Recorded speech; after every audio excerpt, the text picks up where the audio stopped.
Na semana passada foi publicado no Diário Oficial da União Europeia o texto final da legislação anti-desmatamento.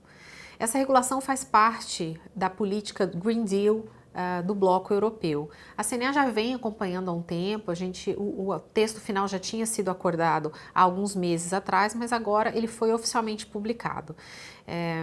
O que essa legislação ela faz? Ela coloca pré-requisitos e critérios para a entrada e comercialização de produtos agropecuários no bloco europeu.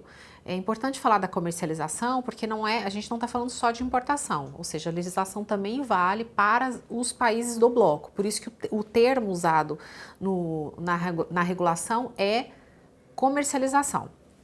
Essa legislação ela alcança neste momento 7 cadeias, então são soja, carne bovina e couro, borracha, óleo de palma, café, soja, madeira e móveis.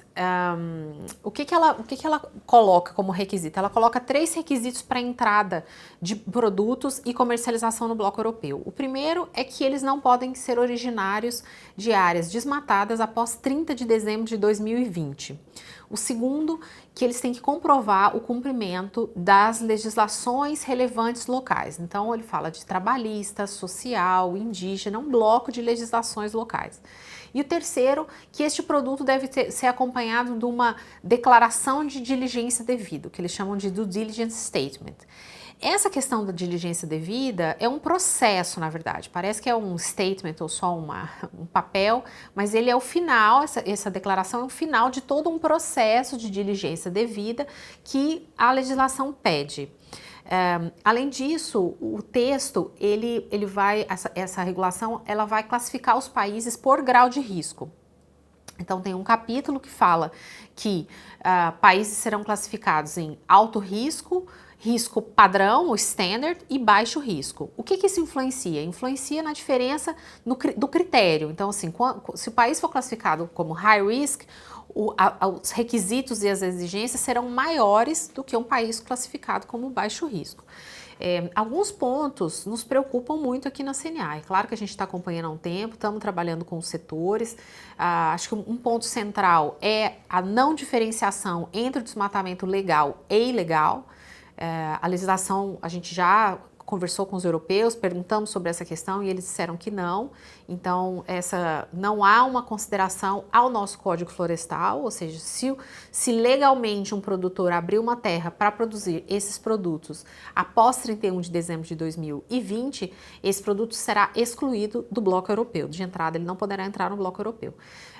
A segunda é essa classificação dos países, né? Porque os critérios colocados para classificar os países, eles não levam em conta o grau de diferença de desenvolvimento entre as nações. Então, ele fala de, além da taxa de desmatamento, um outro requisito vai ser a taxa de expansão agrícola do país. Ou seja, países como o Brasil, Indonésia, Malásia, que têm uma história de desenvolvimento diferente da história, por exemplo, dos europeus, nesse quesito eles serão extremamente prejudicados. E outra questão também, é claro, a preocupação que a gente tem com o potencial aumento de custo ao produtor.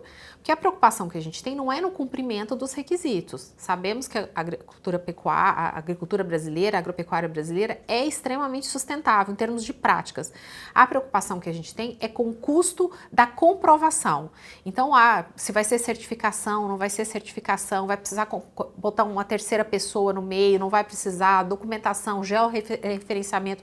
Então, esse custo que a gente chama de custo do report, para reportar isso até chegar naquela declaração que eu falei da diligência devida, há um potencial de aumento de custo para o produtor. E claro que, nesse caso, o maior prejudicado será o pequeno e o médio produtor, e não o grande.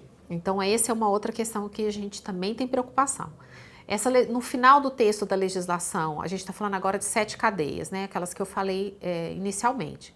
Mas o texto já prevê a ampliação de cadeias numa revisão da legislação. Então, ela obriga que seja feita essa avaliação de impacto e que seja considerada a ampliação de cadeias e ampliação de biomas, porque hoje a gente está falando de floresta, né?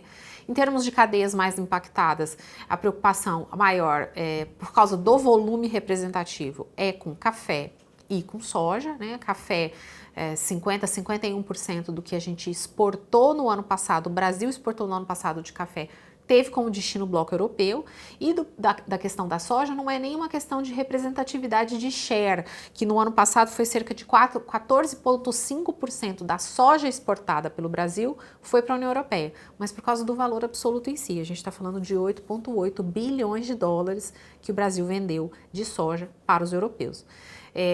Uma outra questão que a gente está acompanhando é que a legislação europeia é a primeira, né? A primeira dessa natureza, ela tem um ineditismo, mas outros países, outros blocos também estão discutindo essa questão. Então, quem está mais adiantado nesse sentido é Estados Unidos e União Europeia, e a gente sabe que esse é um movimento que vem acontecendo. Então, o CNA acompanha, trabalha com os setores, e nosso objetivo é diminuir o máximo possível o impacto dessa legislação para os produtores rurais brasileiros.